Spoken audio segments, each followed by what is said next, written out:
السلام علیکم ورحمۃ اللہ وبرکاتہ.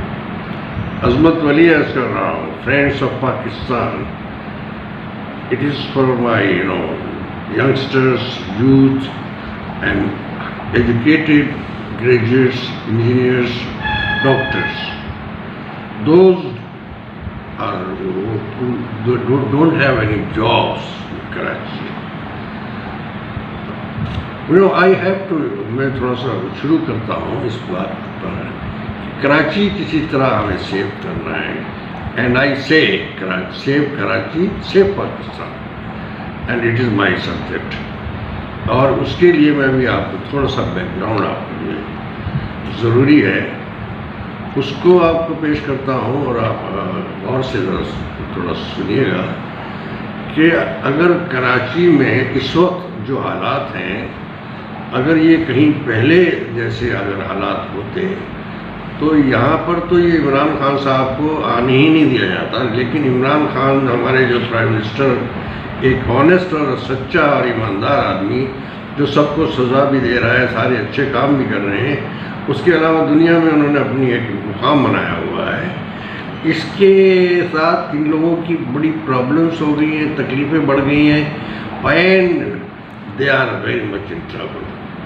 All opposition leaders, not leaders, they are the corrupt mafia actually. They are not leaders, I am sorry to say. عرض یہ کرنا تھا کہ لیاقت علی خان مرحوم 1953 میں ان کو مرڈر کر دیا گیا تھا, لیاقت باغ پنڈی میں. اس کے بعد پھر جتنے بھی لوگ آئے وہ سب وہ تھے جو انتہائی کرپٹ تھے, اور وہ ایجنسیز کے لوگ تھے. اس کے بعد 70 سے پہلے 65 کی جو وار کرائی تھی وہ ہمارے بھٹو صاحب نے کروائی تھی. زیڈ بھٹو صاحب فارن منسٹر تھے, اور وہ اس کے بعد تو ایک ہمارے لیے ایک تباہی کا باعث شروع ہو گیا تھا. ادروائز ہماری اکنامی بہت عمدہ تھی, بہت اچھی تھی, بڑی انڈسٹریز لگی ہوئی تھی, بہت Pakistan was going on top. خیر, بھٹو صاحب کا الیکشن کا جب سلسلہ شروع ہوا تو وی ایکچولی اپریشیٹ دیٹ کہ ہم نے ان کو بہت سپورٹ کیا اس کراچی سے. اور کراچی سے ہی ہم نے ان کو سپورٹ کرنے کے بعد کراچی سے ہی لوگوں نے بھی سپورٹ کیا, اور ہم لوگ سب ان کے ساتھ ہوتے تھے.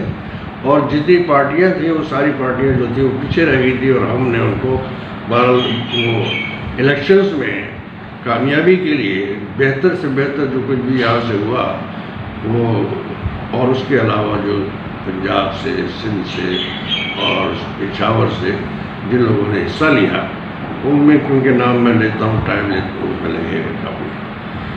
مقصد بتانے کا یہ ہے کہ زیڈ بھٹو صاحب نے جناب الیکشن ویسٹ پاکستان اور ایسٹ پاکستان کا ہوا, اور دونوں جگہ سے, ادھر سے مجیب الرحمان تھے, یہاں سے زیڈ بھٹو تھے, جنہوں نے کہ ایسٹ پاکستان سے 56% ووٹس لے کے وہ کامیاب تھے.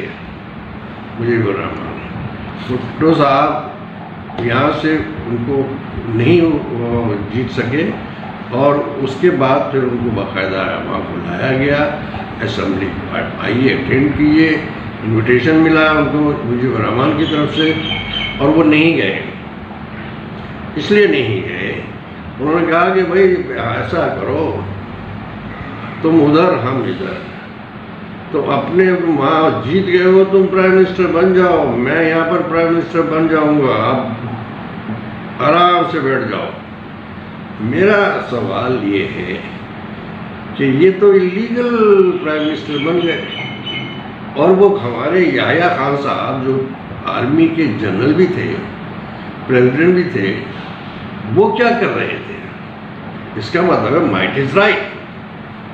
یہ فارمولا یہ دیکھے گئے ہیں, بھٹو صاحب نے یہ فارمولا پیش کیا کہ مائٹ از رائٹ, اور وہ انہوں نے وہی کیا. when he became Prime Minister of Pakistan, illegally he made everything, he changed everything, he did everything. Even I say Constitution of 1973 was not, I don't agree to it. It was okay or not, whether we should accept it or we should not. I can't claim it was bogus constitution. But Bhutto himself,